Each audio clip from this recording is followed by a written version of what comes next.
Hello learners, welcome to today's video on the Indian Partnership Act 1932 Part 1. In this video, we'll break down the concept of partnerships, covering everything from what a partnership is to the rights and duties of partners and how a partnership is formed and managed. So, what exactly is a partnership? According to Section 4 of the Indian Partnership Act, a partnership is a relationship between persons who have agreed to share the profits of a business carried on by all or any one of them acting for all. This means that if you and another person decide to share the profits of a business, you are partners. When two or more people enter into a partnership, they are called partners individually and together they form a firm. The name under which the business operates is the firm's name. Essentials of a partnership. Now let's understand what are the essentials. First, there must be at least two persons to form a partnership. The relationship between the partners must be based on mutual agreement to carry on a business together. Third, the partners must agree to share the profits of the business. Fourth, the business must be conducted by all or any one of the partners acting on behalf of everyone in the firm. And lastly, each partner is personally liable for the actions of the firm, meaning the business decisions or the mistakes made by one partner can affect all the partners. Types of partnerships. There are basically two types of partnership. First, partnership at will, and second, particular partnership. They participate in day-to-day operations, share profits and losses, and are liable for the firm's action. The second one is sleeping or dormant partners. These partners invest capital and share in profits but don't actively manage the business. They are still liable to the third parties and can retire without any public notice. Third is nominal partners. These partners lend their name to the firm but don't contribute capital or manage the business. Even though they don't play an active role, they are still liable for the firm's obligation and they must provide public notice if they retire. Fourth, partners in profits only. These partners only share in the profit, not the losses. However, they are still liable to the third parties for the firm's action. Fifth is sub-partners. These individuals share in profits of a specific partner, not the entire firm. They have no rights or liabilities in the firm's operations.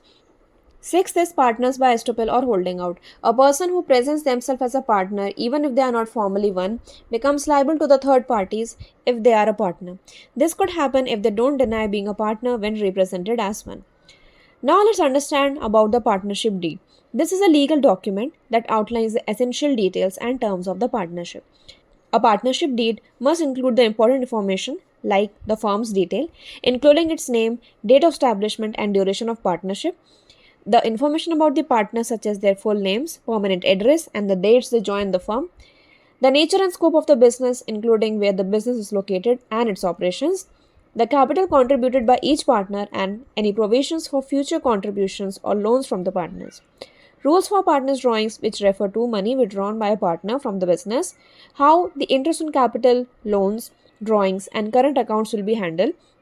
Any remuneration such as salaries or commissions that partners might receive, the profit sharing ratio among the partners, the guidelines for maintaining the books of accounts, inspection and audit, and bank account operations, the rights and duties of each partner, the retirement and dissolution conditions like including notice periods, and the process if a partner leaves or the firm closes, the firm's continuity despite the death or the retirement of the partner, the valuation of goodwill, assets, and liabilities in case of its retirement or dissolution, the expulsion provisions like situations where a partner can be expelled from the firm, a clear task allocation for the partners, and lastly, an arbitration clause for settling any disputes. Let's understand the registration of a partnership. In India, registering a partnership is optional, but it is highly recommended. While registration doesn't create a new legal entity, it serves as a proof of the firm's existence. Here's how the registration process works. First is the firm must apply for the registration with the registrar of the firms in the area where the business is located. The second is the application needs to include details like the firm's name, the location of the business, the dates where partners joined the firm, the full name and addresses of the partners, and lastly the duration of the firm. Once the application is submitted and verified, the registrar will enter the firm details in the register of firms and issue a certificate of registration. The registered firm will use the term registered after its name to indicate its legal status. If any changes occur in the firm's detail, the firm must inform the registrar so that the updates can be reflected in the register. Now let's move on to the rights of the partners in a partnership. Partners have the right to participate in the management of the business and can make decisions with mutual consent. Each partner has the right to be consulted on important business decisions. Access to the books of accounts is a fundamental right, allowing partners to inspect and copy the records. In the case of partners' debt, their legal heirs or representative can access the firm's book. Sharing of profit is typically done equally unless otherwise agreed. Partners are entitled to interest on capital if agreed upon the partnership deed. Partners have the right to be indemnified for the expenses or liabilities incurred in the ordinary course of business. Lastly, they can use the partnership property for firm related activities. Finally, let's go over the duties of the partners. These duties are crucial for maintaining the integrity and smooth operation of the partnership. The first one is duty of due diligence. Each partner must be diligent in attending to the firm's business, no remuneration unless agreed. Duty to use property properly. Partners must use the partnership's property exclusively for business purposes. Duty to account for profit. Any personal profits made by a partner from the business must be paid to the firm. Duty not to compete. A partner cannot run a competing business without consent from other partners. Any profits made through competition belong to the firm. Duty to compensate. If a partner's negligence causes a loss to the firm, they must compensate for it. No assignment of interest. A partner cannot transfer their partnership interest to someone else, though they can assign their share of profits. Act within the authority.